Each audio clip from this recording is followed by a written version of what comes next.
У нас будет интервью с Брайаном Widbiном, он согласился дать интервью. Я очень сильно волнуюсь. Во-первых, это мой первый влог. Во-вторых, это будет мое первое интервью. Я никогда не брал интервью. И в-третьих, друзья, это, я вам серьезно говорю, это полный эксклюзив. Потому что Брайан Widbin это профессиональный гид уже больше 30 лет здесь в Израиле. Брайан Widbin это человек, который участвует в переговорах в военном конфликте. И его любят как евреи, так и жители Палестины. Брайан Widbin это человек, который участвует в археологических раскопках. Брайан Widbin это человек, который на себе испытал фактически культуру разных народностей. И, это, знаете, он не просто как-то по бумаге профессор семитских языков и древнего Ближнего Востока. Это человек, который реально пережил все это. Bryan Widbin. Yes, sir. Can you tell about yourself? How did you come to Israel at the first place? What is your story? Yeah, it's a long story, so let me give you the short version. Yes. I came here first in 1973 in the summer, and I was just passing through. And it happened that while I was here, when I came, a war started in October of 1973, and I decided to stay. And I stayed for almost 2 years. I lived and worked on a kibbutz, and during that time I fell in love with Israel, with the peoples of Israel, and with the whole region of the Middle East. And so I wanted to learn as much as I could about it, not knowing that at that time that it would become my whole life. And I went back and studied it seriously. I became a PhD in ancient Near Eastern studies, and then later I became a guide. And I've enjoyed now 31 years of taking people professionally around the land and trying to get them to love the land and the people as much as I do. Did you have faith in your life when you lived in the wilderness? Yes, actually, as a matter of fact, that really came later. About the last 20 years, I wanted to really discover the heart of the people of the Bible. And I realized that the modern people of the Middle East, the Israelis, are different people in some ways than their ancestors were. And so I think if I was going to discover the ancient people of the Bible, I needed to find people of the Middle East who thought in ancient ways and still lived in ancient ways. And here, those people exist out in the desert. They live in tents, they move seasonally, they don't acknowledge modern borders, they move between Egypt and Jordan and Israel, and they don't acknowledge borders. And I thought, the more I spent time with these people, the more I thought these people are like Abraham and Sarah and Isaac and Rebecca. And the more I listened to their stories and heard their songs, the more I felt like I was coming to really know personally the people of the Bible. So I learned Bedouin Arabic, and I would listen to their stories, and I would ask a lot of questions about what the stories mean. And that helped me really read the stories of the Bible in a way that the people of the Bible would have heard them and understood them rather than the way that we might understand them today, which often is very different than ancient people will read them.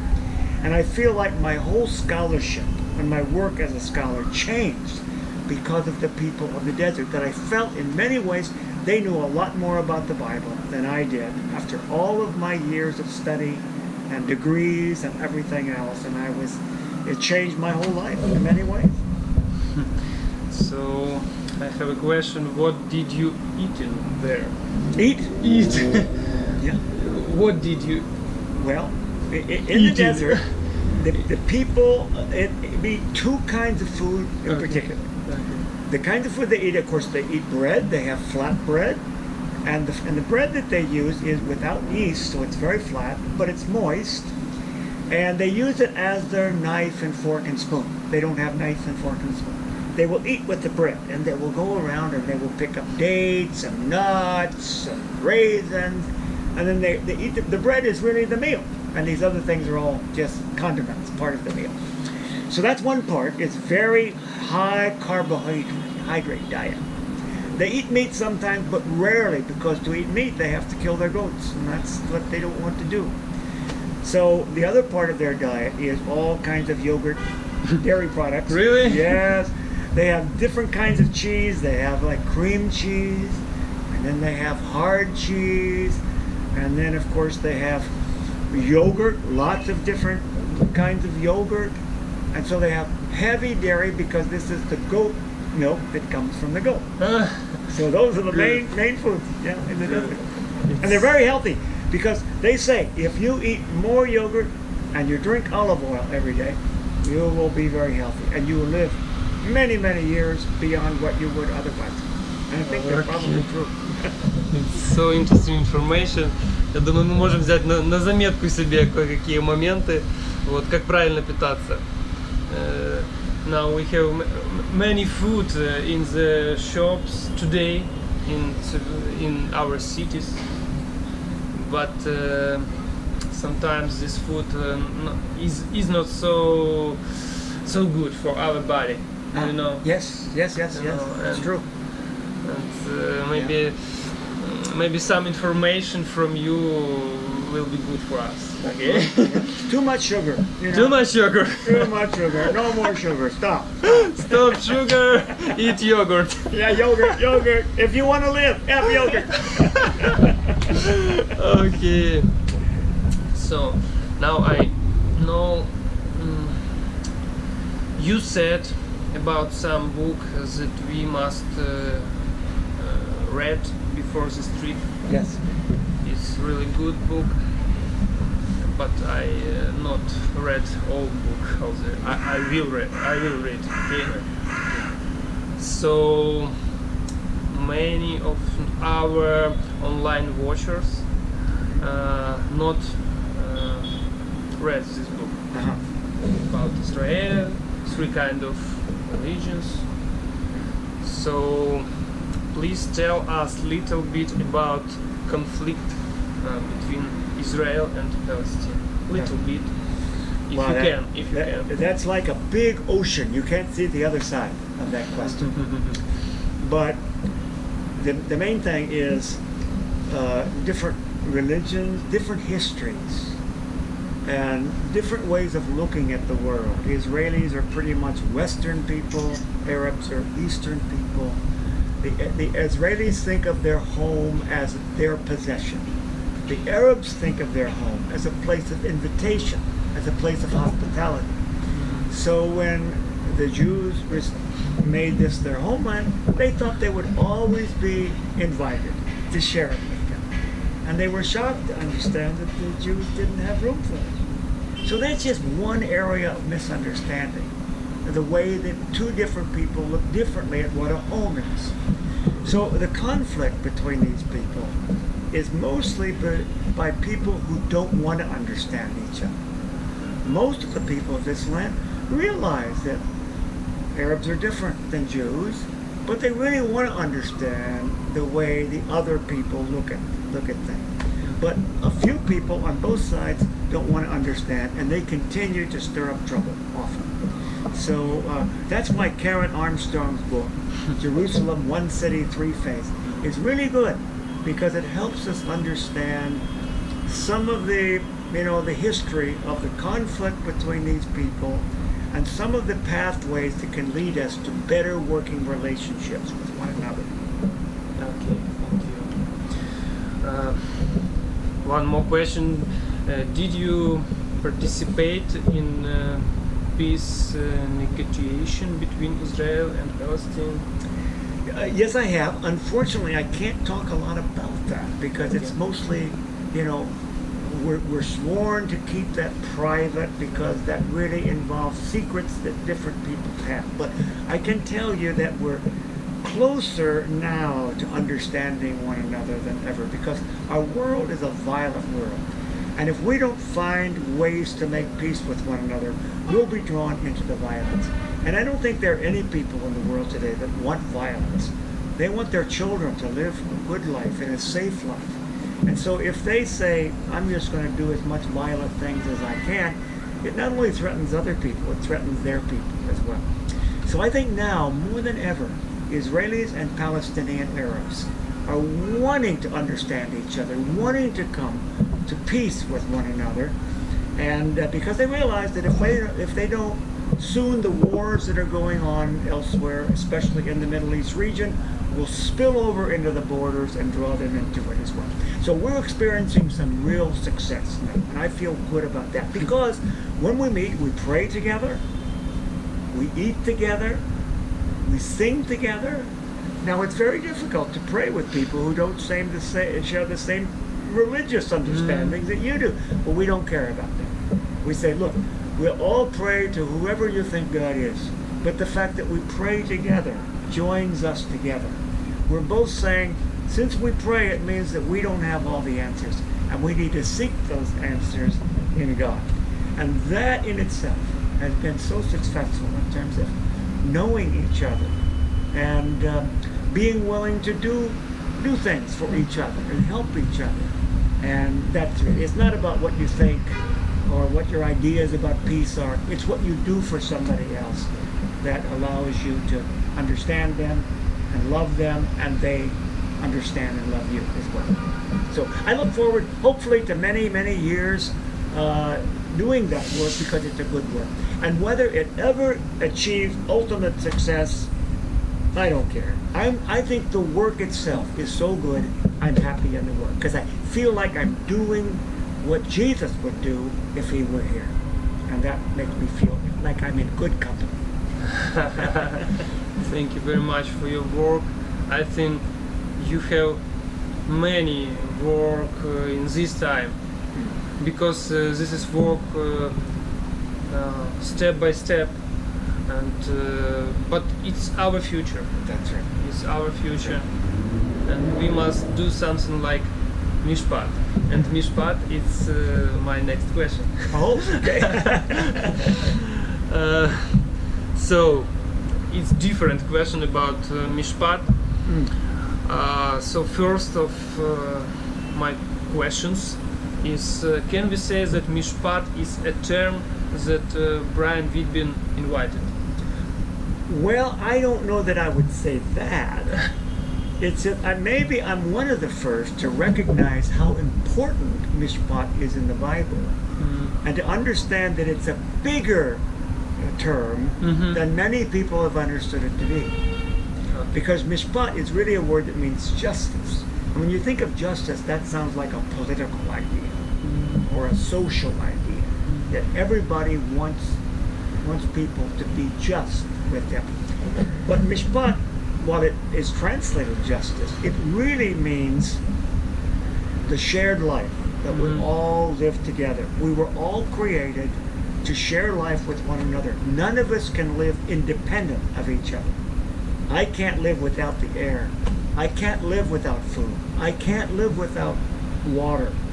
And that's a reminder that biologically I need something outside of me. And that's true of my relationship with people as well. I cannot live without someone else. I can't have children without someone else. You know, I didn't come in this world by myself. I came through a mother and a father, and they shared life together. And so I came already as part of a bigger community. And so that tells me that God made me for something beyond me. It made me to be an us with other people. So I've tried to take this and follow very closely to the Bible and see what they say about Mishpah, and then think of ways that it can be put into practice these days in all human communities, both families, churches, villages, cities like Kiev, you know, because if we start small, it will just get bigger and bigger, and like a plant, it will grow and it will overwhelm the earth. And I think it's so easy because God made us. It's part of our nature to be there for one another. And it's only when we say, I don't want that we're no longer natural. We're not even human anymore when I say I'm just going to be concerned about myself. Is that destroys us. It kills the human spirit in us to say, I will not help other people and be there for other people. And it seems to me that okay, it's a big answer. Thank you very much. Sorry, I went too far. So Mishpah is, my friend, people like you and your lovely wife Vera being so kind to me all the time, and it's so easy naturally for me to be kind to you. The whole world should know this dynamic that we share together. Thank you very much. Thank you for your Mishpah for us in this trip. Some little thesis maybe. What statement is right? Okay. First, Mishpat is word from Torah. Second, Mishpat is some theological Christian term. Next, Mishpat is just Hebrew word. Wow. Or maybe something else. Yeah. Well, I think all those are true. And that just shows how big Mishpat is you can define it in many, many ways, but it covers all of those things. And the way I describe Mishpat is this something that comes from deep within the nature of God. So when God says, let us make human beings like us, he's speaking in the plural. So it means that God shares deity with himself. And if we're made in the image of God, it means that we're created to share life. So is it a theological idea? Of course. Because what it means is now we are reflecting God. God who is in us. And when we live in harmony and in community with one another, we reflect God best, who is always in harmony with himself. Yeah. Is it a Torah home? Of course, because in the Torah we have all the laws.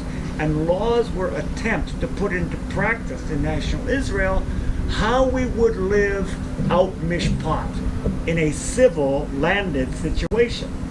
Now that would be different, of course, in a family. You wouldn't want to come up with laws like this. But in a society where people don't share the same family name and, assumptions, you need law.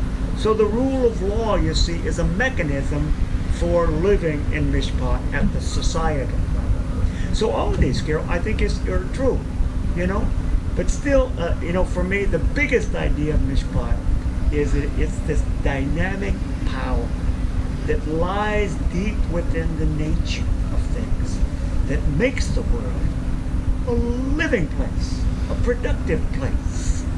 And that's what we can live in. We can't live in any other way successfully because we were made for one another. And we can only live humanly when we live compassionately for one another and helpfully. Okay. Так, друзья, Мишпат — это та реальность, которая так сильно нужна каждому из нас. Это то, что зависит от каждого из нас, от меня. И это то, что, можно сказать, Брайан Widbin обращает наше внимание на это особым образом, подчеркивая это как в иудаизме, так и в христианстве. Let's talk about music. Oh, I know that you like music. Yeah. So, when you teach class about Old Testament, about all Near East, about Mishpat, about crisis, you use music. Why do you do it? Why students must sing? Is it a psychological tool? Is it a Hebrew culture? Maybe you would like communicate something special through music. Yeah. Well, it seems like, and I don't know that I made a conscious choice about that, but you're right. You're accurate when you say that I use music a lot, and I like to use music where the lyrics are in Hebrew. Okay. Because in Hebrew, when we use Hebrew lyrics, it forces us not to think as Ukrainians or as Americans, but to think as ancient Hebrew people did. So when you see Mishpat, and I said, well, in English that means justice, but already it means something else in English than what it means in Hebrew. So I try to get people to think in terms of the worldview of other people who have another language. And then the musical side of that is, it seems to be music other than just rhetoric or prose, reaches us at an emotional level rather than just at an intellectual level. And the idea of life change. The world needs to change. It's not successful the way it's living right now. And so if we're going to be changed, we can't just change our thinking. We've got to change our emotions. We've got to change our passion. And when something touches my heart, now I can be a new person. If it just touches my head, I can think differently, but I can be differently once it touches my heart. So I think that's why I like to use music. Because music is designed to reach us at the heart level, not just at the head level. It's nice answer. Друзья, музыка Брайана Widbina, песни, которые он использует, это действительно то, что касается сердца. Это действительно то, что однажды коснулось моего сердца, и вот я не отстаю от Брайана Widbina. Я постоянно хочу присутствовать на его семинарах, на его лекциях, и по возможности в тех поездках, которые он организовывает. Это удивительное время, это очень эмоциональное время. So, you think that emotion is very, very much important, because it's start of our изменение, change. Yeah? Yeah. Is it? I do. You know, most people, and I think this is unfortunate, people divide between the intellect and the emotion. They say, I'm more of a thinker. Mm-hmm. I'm not really a feeler. Mm-hmm. Other people say, no, I'm a feeler, I'm not a thinker. Well, you know, these two aspects of the human personality are distinguishable. We can talk about them. But they're not separable. We can never divide them and cut them off from one another. At once, we're always an intellectual and an emotional person. And they provide checks on one another. Because if I never feel anything, all my thoughts are useless, you know? But if I never think, my emotions can get out of hand, you know, and I can be a danger to myself. You know, I can just be enthusiastic all the time, but no grounding, no foundation. So the idea is to get these in sync and get them to be balancing one another. I think that is successful living. As we know, Bryan Widbin has a big series of lecture about crisis of old Israel. Okay. Now we have a crisis in Ukraine. Crisis. Crisis. Right. Sorry. Gotcha. We have crisis in Ukraine now. Uh-huh. What advice do you have for Ukraine? Maybe some message for our online watchers. Maybe all people that are watchers. Right. Some of them is Christian. Some of them is not Christian. Right. Yeah. So maybe you have some message for us, because now we have a crisis in Ukraine. Right. Do you know? Right. Yeah. Well, first of all, I don't know, Carol, that I'm capable of answering that thing with any degree of credibility, because I'm not Ukrainian. I don't speak Ukrainian. I don't live in Ukraine, so it would be presumptuous of me to say, well, this is how you can solve your problem. You know? But it's true that the Bible arises, it emerges within crises of ancient people. So crises are important. We all go through crises. The problem is, what do we do with them? And most people, when they're found themselves in a crisis, is they will deny that there's a crisis. They will say, well, I'll pretend there's nothing there. And that's not helpful. Really? Because the crisis is an opportunity to move to a better level of human existence. Really? Yeah. So, but of course, a crisis is that particular word. You know, even in Greek and in English, it means separate ways. You know, it means that there's a division. You cannot keep moving in the same direction. You've got to turn one way or the other.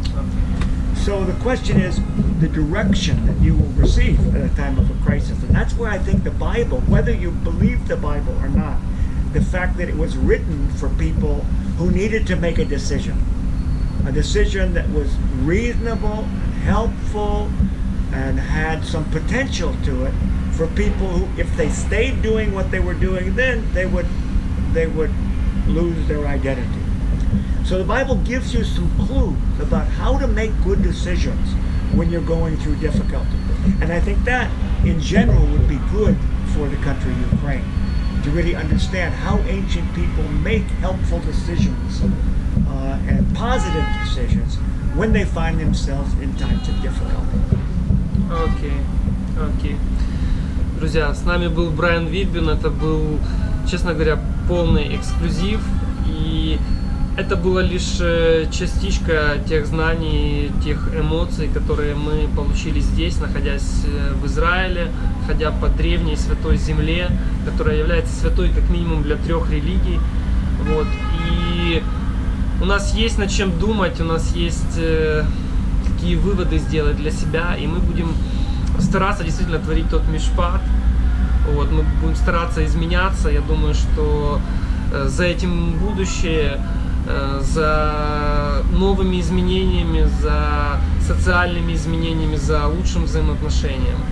So, thank you very much for your time. It's a pleasure, and Carol, you know that you mean a great deal to me, and I admire you. I admire your heart. I admire the good work that you're doing in Ukraine. Keep doing it. We love you. Thank you very much. It's really